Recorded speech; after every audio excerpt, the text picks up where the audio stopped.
Okay, chapter 5. Did I say 6? I meant chapter 5. I don't know what I said. But page 350.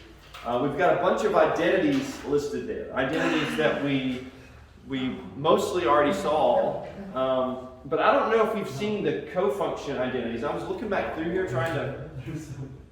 Are those familiar to you guys, the co-function identities? What is the co-function identity? No, we haven't done those. Yeah, I couldn't find that anywhere in the book, but they present it to you as if you already know it. So there's something you know from Algebra 2, I don't know. Maybe. It's pretty simple though. So let me just walk you through how what the idea is with the co-function identity. And I'm going to use the 30-60-90 triangle to... Can we copy down this big box that says fundamental trigonomic identities? Copy down the big box. What? On page 350, it says fundamental trigonomic identities. Do you want us to write all that down? Well, you don't have to write it down, but I would know those. You've already written some of those down previously in your previous notes. But like I said, I think the co-function identities is the only one that's missing. So you should put it on your card. Oh, so it's just the same thing that we did, except instead of having data, it has the... And then we have right. co-function identities are new ones. Yeah, the co-function identities are the new ones. So let me just explain why that works like that. So it's like it says here, sine of pi, what does it say? Sine of pi over 2 minus u is the same as cosine of u, right? And so if we look at the 30-60-90 triangle, for example, where we've got, 1 square root of 3 and then 2 right here. If I take the sine of 60, right? Not 60, let's take the sine of 30. So the sine of 30 is going to be equal to what? 1 over 2. 1 over 2, the opposite over the hypotenuse, 1 over 2, right? What's the cosine of 60?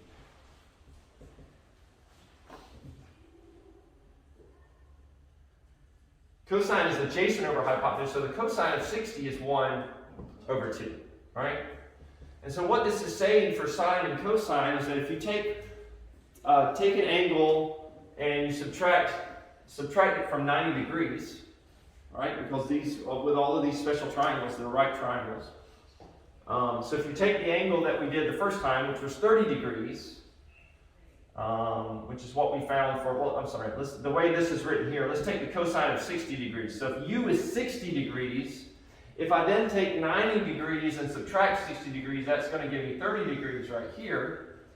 So the sine of one angle, which in this case was 30, will be the same as the cosine of an angle that's 90 degrees minus that angle.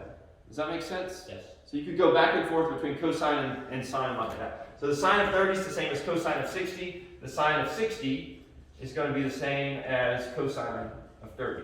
All right? So that's all these co-function identities are saying. So what is the pi over 2? Pi over 2 is 90. They're just writing it in radians, right? I just did degrees because my brain works better in degrees, right?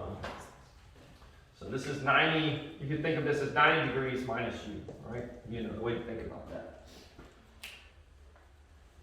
And so if we were to go through this with our 30-60-90 triangle, we would see that was true for all of these that are listed as co-functions. So for example, if I think about tangent, the tangent of 30, based on the identity, the tangent of 30 should be the same as the cotangent of 60.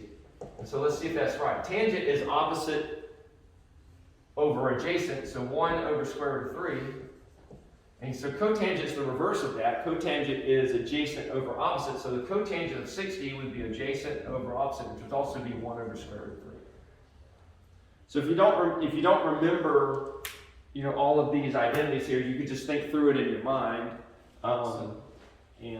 using this special triangle here, and you could figure them out pretty simply. So basically, if you look at any other trigonomic functions like sine, and then you have it's cosecant, right? That's the inverse of sine, right? But we're not. Don't think about the inverses with this one. You're thinking about sine, cosine. It's sine. And yeah, you're right. It's the reverse, right? And then you just think of whatever sine 30 is what cosecant 60 degrees is. No. No. Sine and cosine. Cosine. Sorry. For this one, so you're thinking about the inverse. Don't think about the inverse for this. Sine and cosine go together.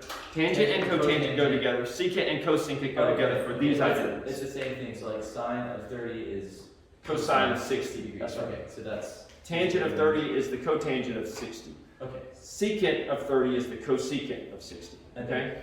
45 is just the same for. And notice all of those, these are called co-function identities. Notice all of those functions, the second function has a co in front of it. Sine, cosine, tangent, cotangent, secant, cosecant. You see that? Mm-hmm.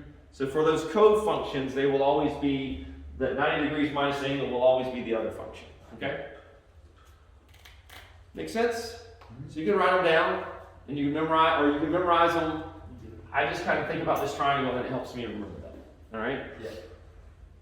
So what we're going to do in this chapter is just go through some examples using all of these identities that we have here. Okay? And like I said, I don't want to, for time's sake and ink's sake, I don't want to write all of these down, but we'll just keep referencing them in the book.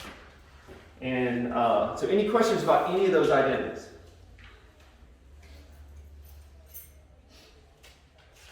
Okay, let's do example 1.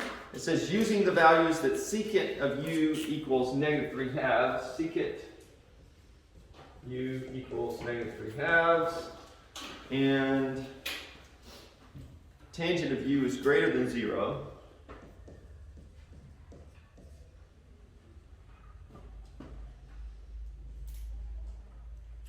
Find the values of all 6 trigonometric functions. All right, so when we think about this, we know that secant is the inverse of the cosine. And so we could say that cosine of u equals -2/3, right?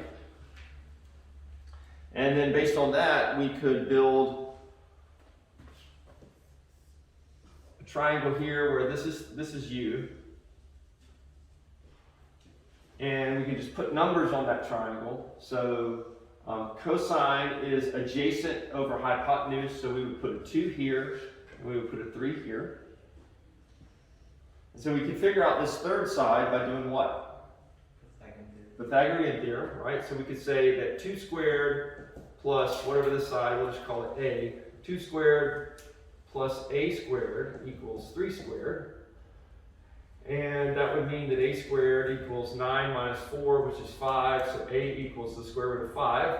So we'll rewrite this side as the square root of 5. Did I lose anybody when I did that? I just used the Pythagorean theorem to figure out that other side.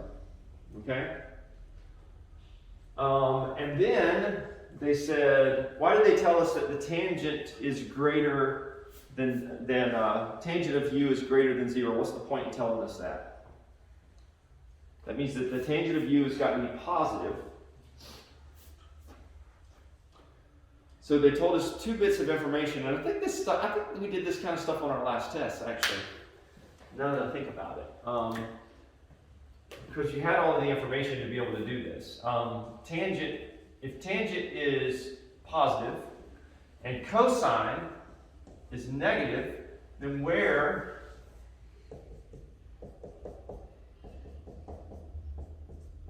on our coordinate plane, what quadrant does that put us in? Cosines correspond to which values, x or y? X. X. Tangent is y over x. Okay? So we're looking for the places where x is negative and the tangent is they're both the same sign. So what quadrant? 3, right? Quadrant 3. So cosine would be negative, x is negative here. But in quadrant 3, both the sine and the cosine would be negative, and so negative over negative gives us a positive, right? So this has got to be the quadrant that we're in. All right? And so that's, so really all we have to do now is just do all of our functions based on this triangle here. If you want to, you can think about this triangle written in this quadrant, right? Where this is u right here. You can think about it like that, or you can just kind of think about the triangle independent of that, and then just can figure out the sign based on the quadrant that we made. Okay? So let's just do a few of these. If we do, for example, the cotangent of u, what would the cotangent of u based on our triangle be? If tangent is opposite over adjacent, then cotangent is adjacent over opposite. So cotangent would be 2 over the square root of 5. We always get rid of our radicals when it's like that, right? So we would write this as 2 square root of 5 over 5. And then we just have to, whoops, I didn't put an equal sign in there. Then we just have to think about sign and make sure our sign is right. We're in quadrant 3. where both the sine and the cosine are both negative, and so a negative over a negative would give us a positive. So that does have a positive sign. Again, we can think of it as sine and cosine are both negative, or we can think of it as x and y are both negative, right? What about secant? Secant of u. Secant of u. Secant is the inverse of what function? Huh? Cosine. Cosine is adjacent over hypotenuse, and so secant would be hypotenuse over adjacent. So it's going to be 3 over 2. 3 over 2. We're talking about something that corresponds to cosine, so we're interested in the sign on the x value. Is the x value positive or negative over here? It's negative, so this is going to have a negative sign.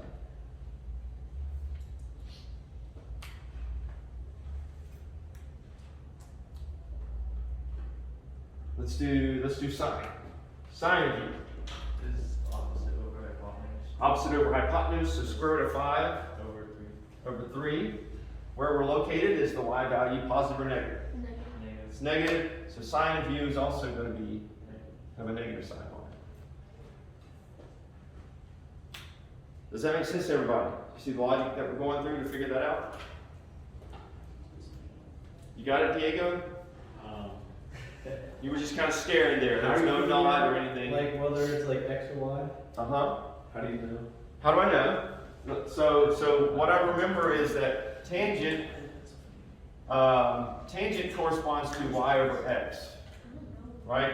Cosine corresponds to the x value, and sine corresponds to the y value, all right? So I kind of remember that stuff, and then that'll help me remember the inverse of that, right? Cotangent's x over y, cosine's 1 over x, sine's 1 over y. And so I know here that both x and y are positive. I know here that x is negative, y is positive, right? X negative, y is negative. And then here, x is positive, y is negative. So those are the things that I'm looking at to try to figure out the sign. You got it? Want me to go through it one more? I think I got it. You think? Just to make sure, let's do the cosecant. So the cosecant of u, we're gonna pick on Diego and let him tell me. What would the cosecant of u be? Cosecant is the inverse of what? Sine. Sine. And so sine is opposite over hypotenuse. So cosecant would be 3 over square root of 5. hypotenuse over opposite, so 3 over square root of 5, that's right. And we're going to multiply both by square root of 5, and so we'll get that equals 3 square root of 5 over 5. And since cosecant corresponds to sine, I'm looking at the y value. The y value in that quadrant is negative, and so this is going to have a negative sign on it. Make sense? All right. Since I picked on Diego. All right. Any other questions?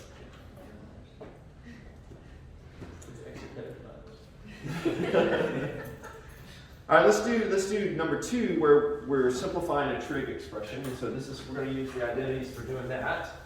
We didn't really use. I guess the identities that we had to use for this is we had to just remember what the reciprocal identities were. The quotient identity might help us as well. But, this one here, we're given that sine x cosine squared of x minus sine of x. They give us that, and they want us to simplify that. Is that the simplest form that we could write this in?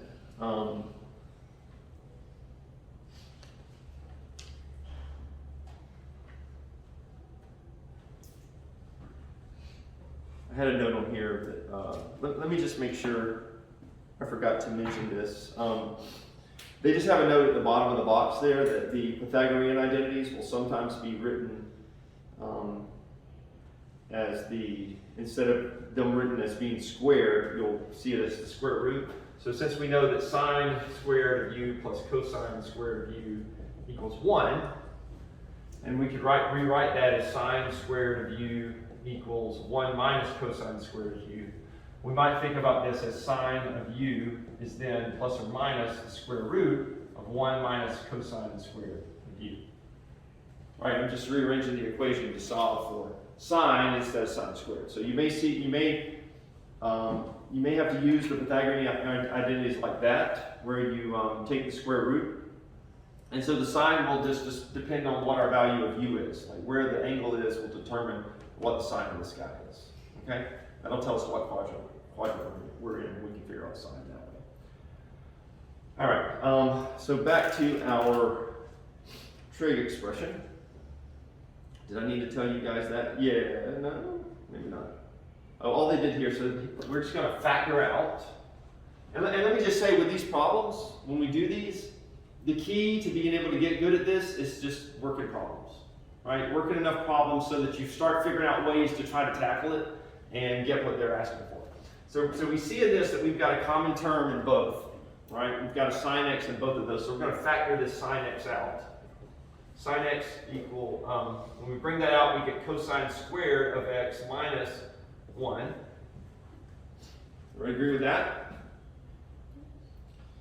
And so, well, they factored out a negative. I was thinking of that as a separate step. So if we bring a negative 1 out of this guy, if we bring a negative 1 to the front here, then this becomes 1 minus cosine squared of x. Why did I do that? To make it match the function. The identities, right? We don't really, we're trying to match this guy here. Because we don't have an identity where we got cosine squared of x minus 1. So we bring the negative out, and then we get something that looks like our identity. So now we can rewrite that as negative sine of x times sine squared of x. And so our final answer is going to be negative sine cubed of x.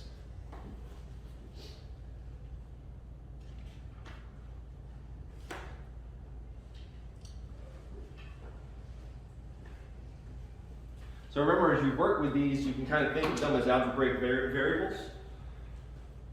But then you've got other tools, other weapons in your arsenal, because we've also got these identities that we can play around with to try to simplify it. Questions about that?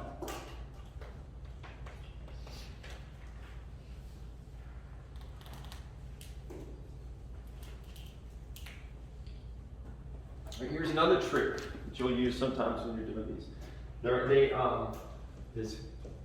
Sometimes you'll factor stuff to try to get something simple. So they ask us to factor this.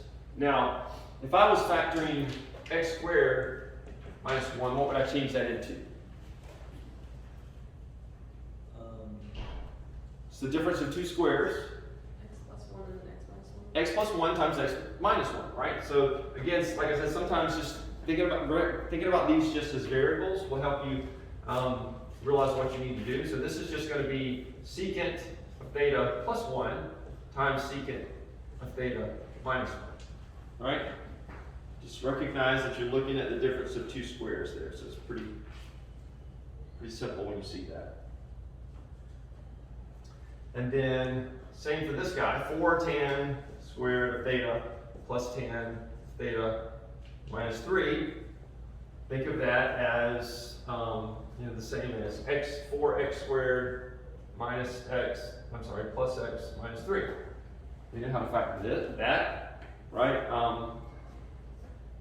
So we would, if we did that, we would take a stab at it first. We'd say, well, let's try 4 tan and then tan here.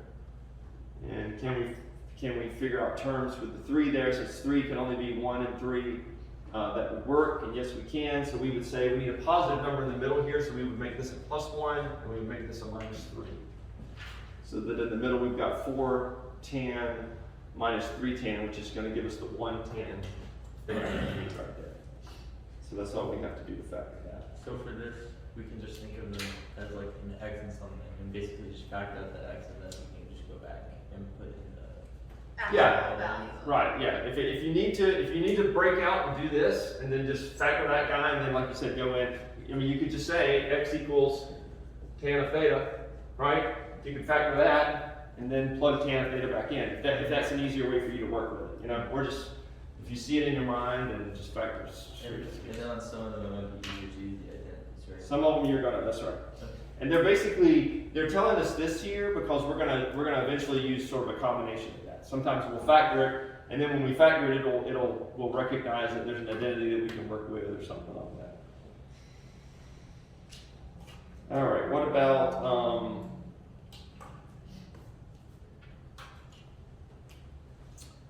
let's see. Okay, so this one's kind of cool. I actually think these are fun. They're sort of like puzzles, figuring out the right way to make it work. But cosecant squared of x minus cotangent of x minus 3. So here we don't have the same trig function, right? So we're going to use an identity that may not be immediately obvious, but we know that there's an identity that involves cosecant and cotangent, right? And that's one of the Pythagorean identities. So 1 plus cotangent squared of u equals cosecant squared of u. And so that means that we can take this cosecant squared of x here, and we can replace it with 1 plus cotangent squared of x minus cotangent of x minus 3.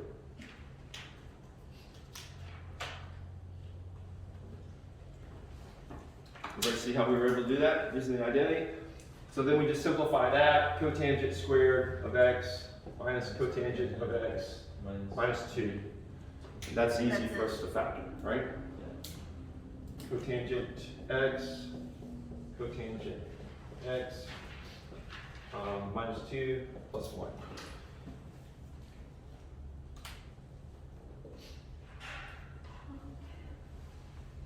So you see how none of them are particularly hard, but it's not immediately obvious sometimes what you need to do. So it's just a matter of, sometimes you'll go down one path and you'll go, okay, this is making it worse, not better, so let me try to tackle it another way, right? So it's not always clear which identity you're going to use, but this is the process. You're going to be able to use one of those guys to make it simpler than it is.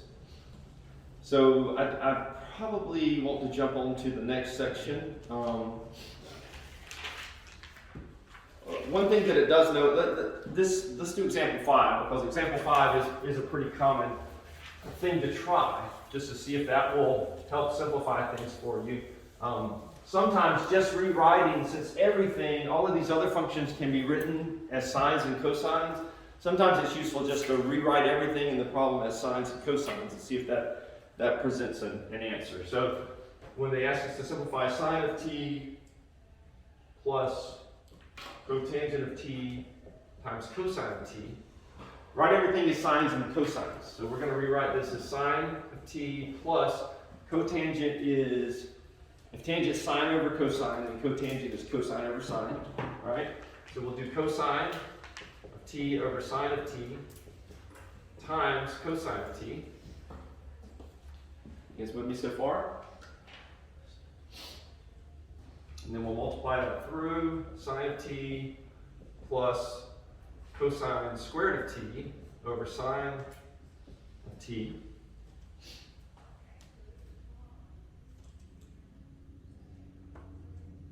And if we combine these by putting them over a common denominator, then we would change this term here. We would have to multiply top and bottom of this one times sine of t. So that's going to give us sine squared of t on the top plus cosine squared of t, all of that over sine of t. Did I lose anybody with that step? You guys follow that? Did I kind of lose you there? How is sine t still on the bottom? Because we put this over a common denominator. So to make sine, we need to have this over sine t as well. So we multiply top and bottom times sine t and change that into the fraction sine squared t over sine of t. So now we've got this term plus this term. Since they're both over sine t, we can just put sine t on the bottom and say sine squared plus cosine squared of t is on the top. Make sense? Yes, sir.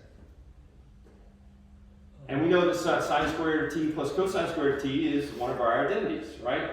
So that equals 1. Right? In fact, one of the Pythagorean identities says cosine squared of t plus sine squared of t is 1. And then that's just 1. And 1 over sine of t is Cos. cosecant, right? So we can just simplify it further and say, who would have thought, right? When we started with this, that all of that could be simplified down and just turn into cosecant. Pretty cool. That's why, like I said, it's kind of like a puzzle to me. I like trying to figure it out, if I've got time to figure it out. It's not a 10-minute quiz where I don't feel like I have enough time. You know, this is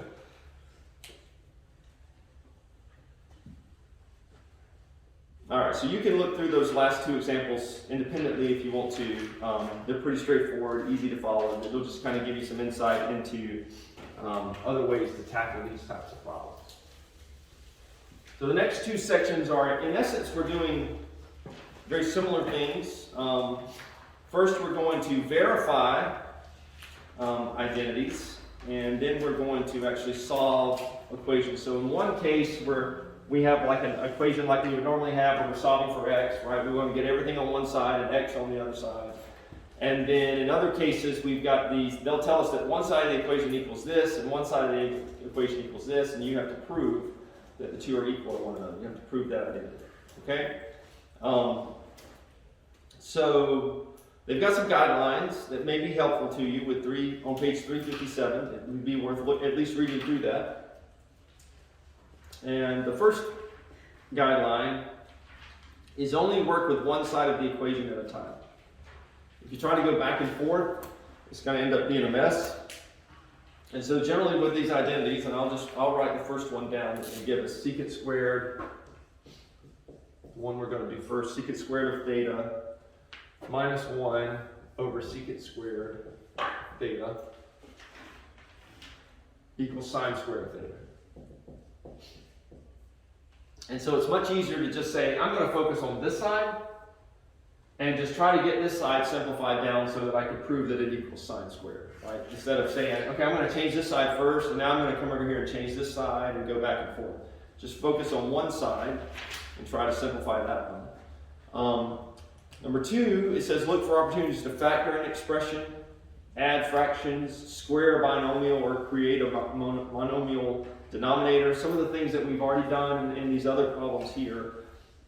Just see if any of that is an option. That might be a helpful way to tackle the problem. Or you might go down that path, like I said, and find out that it gets more complicated and you kind of back it up and try a different approach. Look for opportunities to use the fundamental identities. So all those things that we saw on page number 350, like I said, you'll want those on your note card for the test. So make sure that you understand those identities and understand how to use them. When you try all of those things that are step 1, 2, 3, if those don't work, then try what we did in our last problem where you just take everything and convert it to sines and cosines and see if you see something obvious when you do that. And then number 5, always try something. And I've tried to stress that over and over again on my tests and quizzes. The worst thing you could ever do is leave a problem blank, right? There is no opportunity for partial credit when you leave it blank. So try something. I mean, just by trying something, you're at least maybe conveying to me that you understand something, and you have a process that you're going to use to try to tackle this problem. Maybe it ends up being the wrong process, but at least you're conveying to me that, hey, I get some of this, right? There's something that I understand here, and here's how I'm trying to do it. So try something. Like they said, even making an attempt that leads to a dead end may provide insight and may show you how to back up and try it again. Okay? So any questions about those steps? What's going to be the biggest help to you in doing this? Working problems, practicing. I'm going to give you a homework assignment, have certain problems for you to practice, but you may get through with those and go, I still don't feel like I have it down, so do some of the problems I didn't assign, right? You guys have you've got a digital copy of all the answers, in the book worked out that I sent you guys, and it's available online if you don't know where that is. It's in the Google Classroom. So work more problems. The more that you do, the easier this will become. Okay? So how are we going to tackle this? It's normally easier to start with a more complicated side and see if we can simplify that.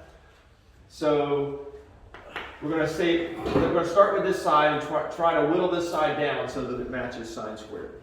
All right, so the first thing that we're going to do is we look at secant squared minus 1 and we say, hey, that looks like it could be a what? Tangent. It could be our Pythagorean identity, right? Because if our Pythagorean identity says 1 plus tangent squared of u equals secant squared of u, If I move the 1 to the other side, then that means that tangent squared of u equals secant squared of u minus 1, which is exactly what I have here. So I can change this top part to tangent squared of theta. Right? And so as far as the bottom part goes for this one, secant squared of theta, we'll leave it like it is for now. Secant squared of theta. So now that I've got that, there's nothing, I might look at that and go, oh, well, I can take secant squared of theta and I can change it to, I can change it to 1 plus tangent squared. Maybe you think, go that route, right? And that might work. You might go down a path with that presents a solution. If I did something like that, I don't think that's going to help a whole lot. If I do tangent squared of theta over 1, was it 1 plus secant tangent squared of theta? 1 plus tangent squared. Yeah, so if I do that there, I still can't really cancel anything out, right? So I look at that and I go, I don't know how that helps. So now I'm going to try the option where I start changing stuff to sines and cosines and see if some stuff will cancel out. Right now that I've got just 2 terms on the top here that I can easily, on the top and bottom that I can easily express as sines and cosines. Let's see what happens if I do that. So on the top I've got sine squared of theta, and on the bottom I've got cosine squared of theta. Wait, how do you change it to sine and cosine squared? Because it's an identity. Which identity? Oh, okay. Right? Make sense? Mm-hmm. And then secant of theta is the same as 1 over. Let's make sure that you understand we can do that. Right? If I have sine of theta is equal to 1 over cosecant of theta. Cosecant of theta. Right?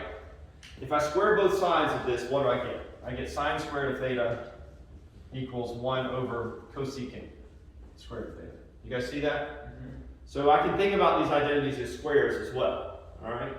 Same with tangent, and tangent of theta being equal to sine of theta over cosine of theta. If I square both sides, I get tangent squared of theta equals sine squared of theta over cosine squared of theta. I can think of it as cubes, right? I can raise it any power as long as I do the same thing on both sides, and those identities still stand. Does that make sense? Okay. So now on the bottom, secant squared of theta would be the same as 1 over cosine squared of theta. So 1 over cosine squared of theta. And now I'm going to multiply by the reciprocal. So I say sine squared of theta over cosine squared of theta times cosine squared of theta over 1. When I do that, my cosine squared of theta cancel out, and I'm left with sine squared of theta, which is what the identity I was trying to prove at the very beginning. Any questions about the steps we took to get there? Make sense? Cool.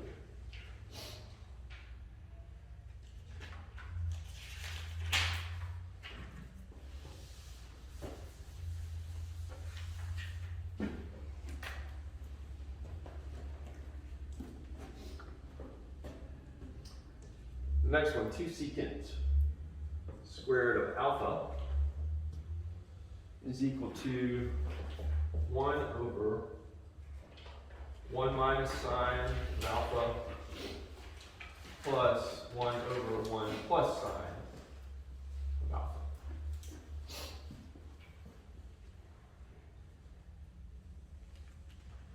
All right, so again, we're going to think about going with the more complicated side, which to me looks like the right side. So can we make the right side look like 2 secant squared of alpha? And the thing that, when you do enough of these, that should kind of jump out at you here is what's kind of unique about those denominators that you see on the bottom? They're factors. They're factors of the difference in perfect squares, right? And so if I put those over a common denominator, I know that some square values are going to appear, right? So let's try that. Let's if I do that, I'm just going to rewrite this whole thing so we're clear on what we're doing here. 1 over sine of alpha. We're going to try to take this guy and turn it into 2 secant squared of alpha. So 1 over 1 minus sine alpha 1 plus sine alpha. If I try to put this guy over a common denominator, which is going to be 1 minus sine alpha 1 plus sine alpha. Right, that's my common denominator. Then for this term here, I'm going to have to multiply top and bottom by what? So that it would have this denominator.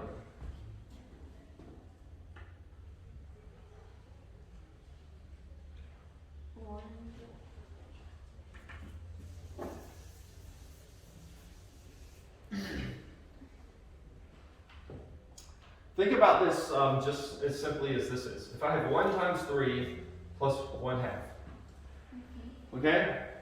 And I want to put these over a common denominator and be able to add the top portions together. Well, then I'm going to multiply the top and bottom of this guy times 2 over 2. And I'll multiply this times 3 over 3, right? So what I'll get on the bottom is, well, on the top I'll have 2 plus 3, and on the bottom it'll be 2 times 3. That's exactly what we're doing right here. Same exact process, okay? Does that make sense? So in other words, to get this denominator on the bottom here, we have to multiply top and bottom times 1 plus sine alpha. You guys see that? And so when I do that, I'm left with 1 plus sine alpha over here. And then here I have to multiply top and bottom times 1 minus sine alpha, right?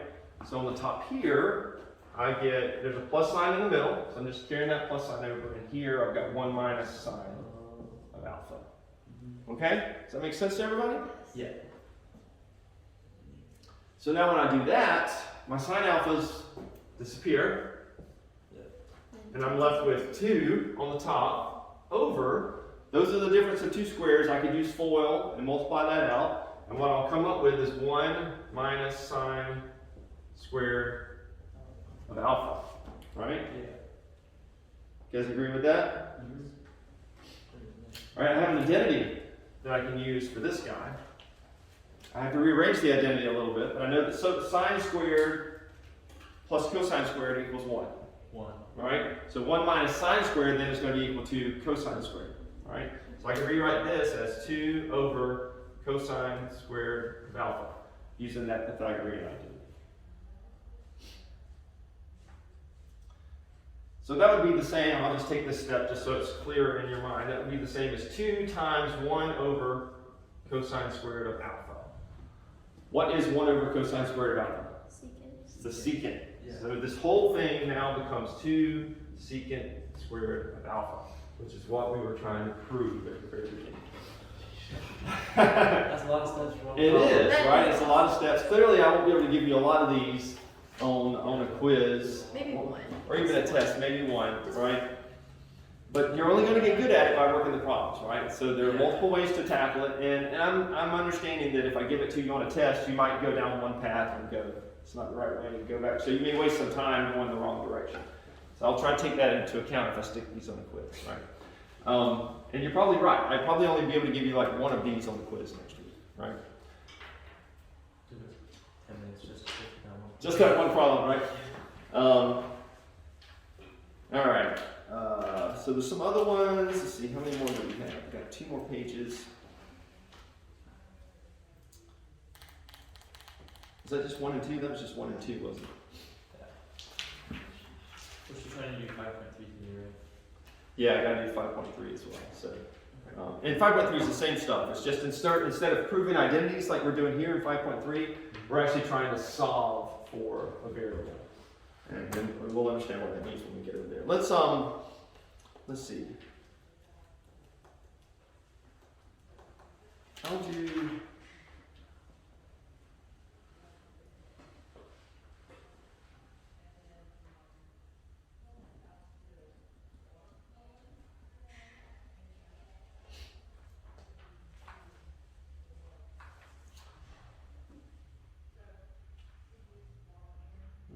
we'll do example 3, and then I want to jump over and do the one where you can verify it using your calculator. So example 3, It's still 5.2, right? huh? It's still 5.2. 5.2, yeah, example 3, we're verifying tangent squared of x plus 1 times cosine squared of x minus 1 equals negative tangent squared of x.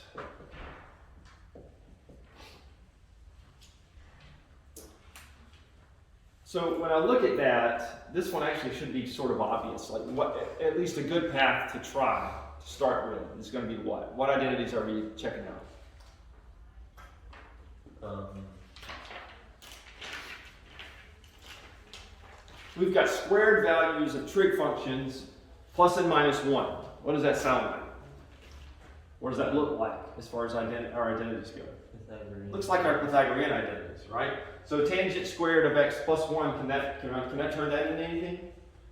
You have the secant square. That can be secant squared of x, right? That can be simplified that way. What about cosine squared of x minus 1? That can be sine squared. That just becomes sine squared of x. Does anyone not understand how I was able to change both of those into that using the Pythagorean identities? So I want to walk through that and make sure you get it if that's confusing.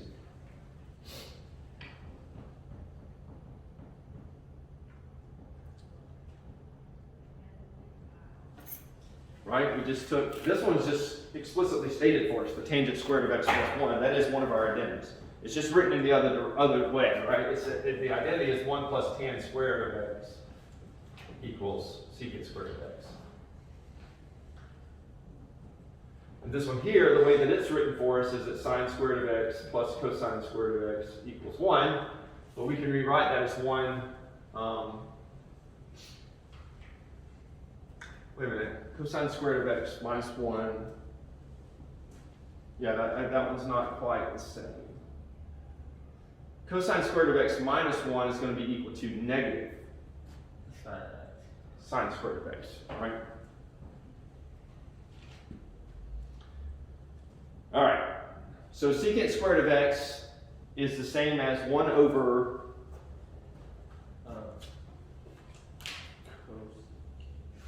the inverse for the secant is the cosine function, right? Yeah. So this is the same as 1 over cosine squared of x times negative sine squared of x.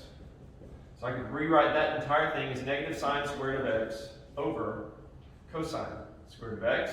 And that is tangent, right? So this whole thing is now negative tangent squared of x, which is what we were trying to prove.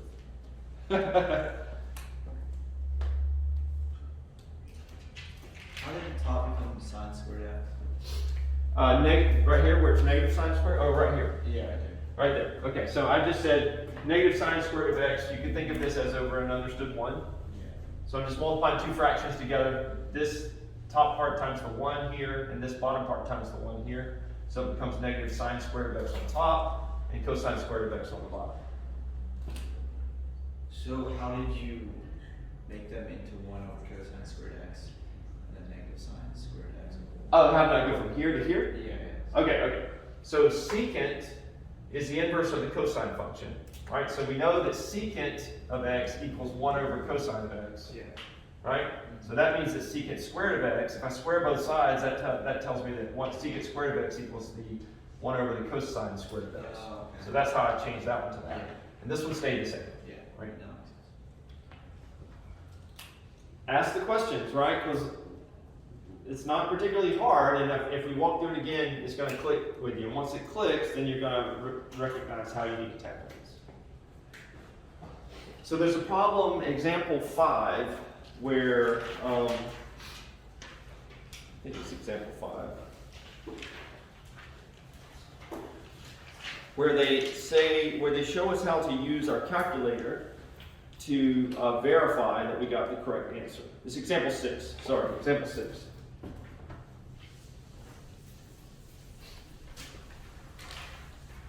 And I want to walk through this because a few of your homework problems say use your calculator to verify it. So on the top, we've got cotangent square root of theta over 1 plus cosecant of theta equals 1 minus sine of theta over sine of theta. So they ask us to verify that identity. Again, this is one of those that you may look at it and say, I'm not sure which one's the hardest side, so just pick one and start trying to simplify it. The book uses the left side there because that top one there looks like an identity. So we'll start with that one and see if we can simplify some stuff. So cotangent, we're going to go with this cotangent squared of theta over 1 plus cosecant of theta. So what identity do you think we're going to use to simplify that one? Pythagorean, where we have 1 plus cotangent squared of u equals cosecant squared of u. So I can change that top part there to cosecant squared of u minus 1, right? So let's rewrite it like that. Cosecant squared of theta minus 1 over 1 plus cosecant of theta.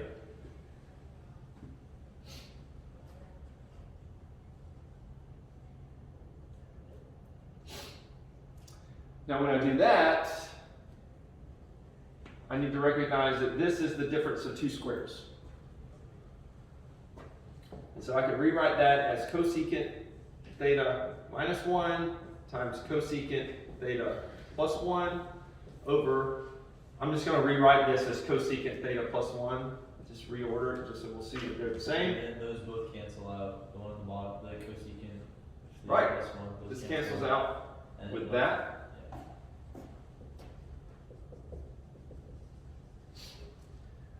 And we're left with cosecant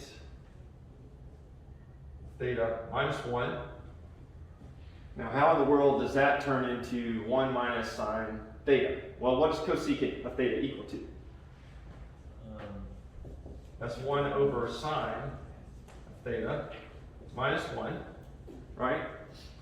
And if I get a common denominator, the least common denominator for these two terms is I would just turn this 1 here into sine theta over sine theta, right? Minus sine theta over sine theta.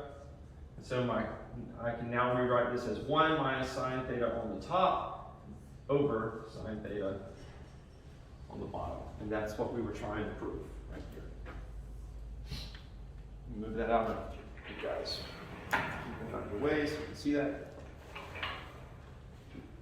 That makes sense? Mm-hmm. So any questions on just working with these identities? You guys understand it? You see, you need to work more problems, right? It's just going to get clearer the more problems that you work. But you understand the process, right? The process makes sense. Even if you don't always know how to tackle it, at least understand what we did, and then the more you do, the easier it will get to understand how to tackle it. All right, I'm going to switch to a darker marker. Hey, I'm fluid. Darker marker. I'm Mr. Walker. I'm going to be the talker for the next few minutes as I use my darker marker. Yeah. All right, so for this one here, solve 2 sine x minus 1 equals 0. So you see how this is different from what we've done before, where we're proving identities. Now we're actually trying to find the value of x. We're solving for this value of x.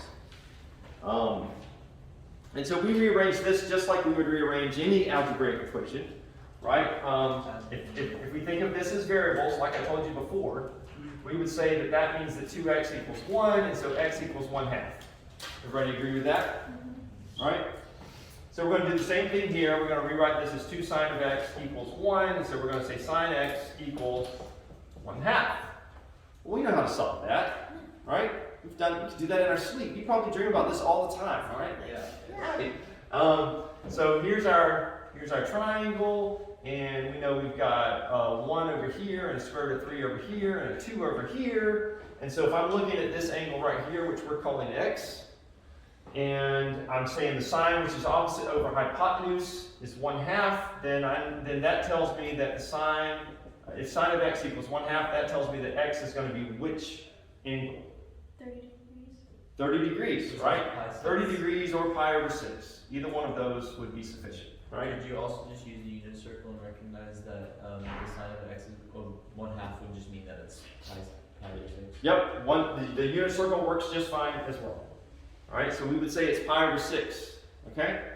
But it's only pi over 6 in quadrant 1, if we think about the unit circle, right?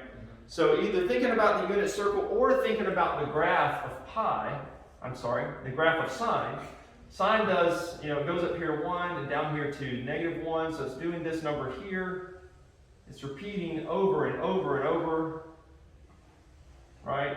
And so when we think about it like that, this is -1 down here. Where is sine of x equal to 1/2? Well, 1/2 is up here. So there are multiple places that sine can be 1/2, right? There are multiple angles where sine is equal to 1/2. Remember, our axis down here is radians, right? And so this first one here is pi over 6. But the next one's 5 pi over 6, right? The next one is 5 pi over 6, right? And for me, it's easier to think about that when we think about the unit circle. 5 pi over 6. I don't think about it as a function like this. I think about it with the unit circle. So let's look at the unit circle real quick. We know that we've got this triangle that goes like this here, right? And this is 30 degrees or pi over 6. And at that point there, we know that our y value is 1/2. Y equals 1/2. Yeah. Right? And so when is y going to equal 1/2 again? Well, if this is pi over 6, and then we come up here and it becomes 2 pi over 6, up here it's 3 pi over 6, right? 4 pi over 6, 5 pi over 6. When we get over here, our y's are still positive, so here y is going to be equal to 1/2 again. Now everything down here, if we were to draw that triangle like down here, this is going to be y equals -1/2. Right? Same thing right here. Y equals -1/2. So this is the only other place where y is positive 1/2, is with that triangle right there. But there are 2 places, and then it's going to repeat itself how often? Every 2 pi, because that's the period for the sine function, right? So we've got x equals pi over 6 right here, and here we've got x equals 5 pi over 6. Did everybody see how I counted that? When I thought through that, just count it by pi over 6 all the way around the unit circle. Remember, this is pi, then this value over here is going to be 6 pi over 6. All right, so this is 5 pi over 6 right here. And then it's going to repeat itself every 2 pi. So our answer is actually going to be x equals 5 pi over 6 plus n 2 pi, where n is just an integer value. Or, right, they wrote it in the book as 2n pi. Sorry. 2n pi. Move over here out of the way.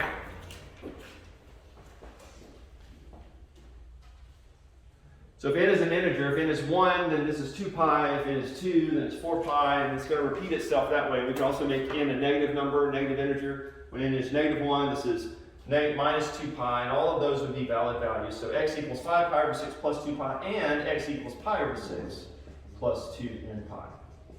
So those are our valid answers for x on this particular problem. And we have to list them both. There's no good way to list that as a single answer. So if we only list one, would be counted as wrong. Say what? If we only list one, would be counted as wrong. Yep, you gotta list both of those. You gotta list both of those.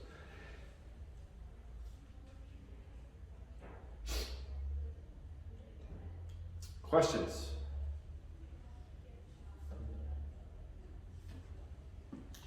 All right, let's do another one.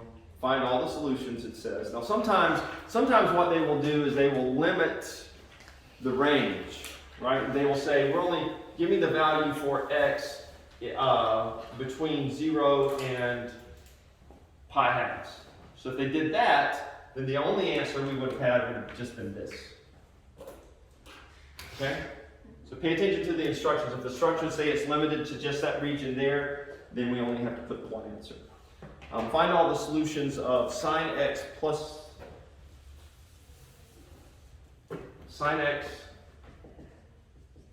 square root of 2 equals negative sine x. All right? So what we're going to do is we're going to get all of our sine x's on one side and everything else on the other side. So we move this sine x over to get 2 sine x equals negative square root of 2. Divide both sides by 2 to get sine x equals negative square root of 2 over 2. That looks familiar, right? What special triangle do we use that we get those kind of values for sine? Pi over 4. Pi over 4 or 45, right? So pi over 4. So we know that when we think about the 45 triangle, this is pi over 4 right here. And then we know this is 1 square root of 2. And so when we get this scenario is like sine of pi over 4 is 1 over square root of 2. When we get rid of the radical, we come up with square root of 2 over 2, right? So that would be when we get that number. But our sine is a negative value. But notice they've limited it this time. They said give us the solutions in the interval 0 to 2 pi. So we don't have to go around multiple times. But we do have to go around the unit circle one time. And we're only going to be in the quadrant 1. 3 and 4 because that's where the y value is negative. Where the y value is negative. That's right. So we're going to be over here in quadrant 3, and we're going to be over here in quadrant 4. So all we have to do is count by pi fourths. So Around there, so pi 4, 2 pi 4, 3 pi 4, 4 pi 4, 5 pi 4, 6 pi 4, 7 pi 4, right? So x is going to equal 5 pi over 4, and x equals 7 pi over 4. Those are the only valid values in that interval that they've given us, 0 to 2 pi. Why is it 5 and 7? Because thinking about our unit circle, right? We would get this square root of 2 over 2. Y is going to be equal to square root of 2 over 2 here, when this is 45 degrees, right? At that point there, or pi over 4, which is the same as 45 degrees. It's going to be over here, it's going to be y equals positive square root of 2 over 2. But then when we drop down here, it's going to be y equals negative square root of 2 over 2. And also down here, it's going to be y equals negative square root of 2 over 2 because since y is negative in both of these quadrants, then sine is negative in both of those quadrants. And we've got a value here where the sine is negative. Okay? And so then we just got to count pi fourths all the way around to figure out where our angles are. So we've got pi fourths here. Up here we've got 2 pi over 4, or pi over 2. Right here we've got 3 pi over 4. Here we've got 4 pi over 4, or pi. Down here we've got 5 pi over 4. Here we've got 6 pi over 4, or 3 pi over 2. And here we've got 7 pi over 4. And then when we get all the way back around here, we're at 8 pi over 4, or 2 pi. So I'm just counting my pi fourths all the way around. Pi fourth, 2 pi fourth, 3 pi fourth, 4 pi fourths, 5 pi fourths, 6 pi fourths, 7 pi fourths. Does that make sense? All right, and I'm looking for the ones in these quadrants because these are the only places that the y value is negative.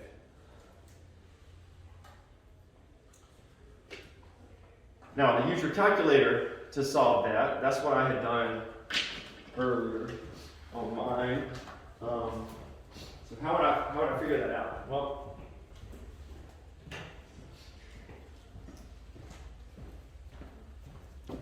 I plug in both of my functions into my calculator. And when I say both of my functions, The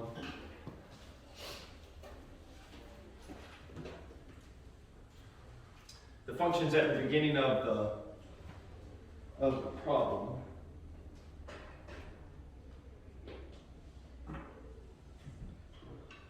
Y equals sine x plus square root of 2.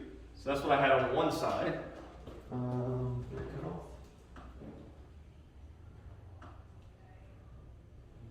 Sine of x plus square root of 2. That's what I've got up top there. And on the bottom, I've got what's on the other side of my equation that I started with, which was negative sine x. So one side, y equals that. The other side, y equals that. Okay? So I'm graphing those two functions, basically. If I graph those functions, if I hit the graph button here, it would graph both of them on there for me. And there's one, and there's the other. So every time those guys cross would be the points at which this is true. And I'm only looking at it from 0 to 2 pi. So this region over here, it crosses twice. What's that? If you have it in degrees, it doesn't work. You have it in Yeah, you got to put it in radians. So 0 to 2 pi is this region over here, but that's not very helpful. I can't really tell much from that. So you've got something on your calculator that'll actually let you look at a table of values that are points on your graphs. Okay? And that is, you find that by clicking the second function and clicking the graph button because it's got table over that. So when I look at that, that has x values on the left, and then for y1, this is when I plug in a particular x value, this is what the equation that we listed as y1, which was this equation here. That's what its value would be. And when I plug in x into y2, which is this function here, then that 0 on that first one is what it would be. Notice that x value is 3.1416, which is what? Pi, right? It's just pi. So the x values are going to be in decimal form, so you have to know what the equivalent decimal is to whatever your fraction is. All right? But there's another key here. We're looking at just the range of 0 to 2 pi, right? So you want to click your second function and choose the window button because that's table set over that. And so you can pick the values that you want to start at and how often you want to pick an x value. So we actually, instead of starting with 3.14, we're going to start at 0 because our range is from 0 to 2 pi. So we want to start with table values of 0. And since we're interested in the pi fourth one, we'll do half of that, which is pi 8. What's pi over 8? Over 8 would be. Can you guys, one of you guys punch that in your calculator real quick for me? Is it? Anybody have that, the decimal value? It is 0.39. Okay, so that's what I've already got in there. 0.39269908. Okay? So I'm starting at 0 and I'm saying every pi eighths, so I'm going to have pi eighths and then 2 pi eighths, which is pi fourths, and 3 pi eighths and 4 pi eighths, which is pi halves. I'm going to substitute in an x value. So let's go back to my table again, second function table. Whoops, there it is. All right, and so what I want to do is I want to go down through this table here and look for where my values turn out to be the same. My y values turn out to be the same. So I'm looking for a y value in the left column that's the same as the y value in the right column. Okay? So I'm going down through my values. I'll just keep doing this. And notice, whoops.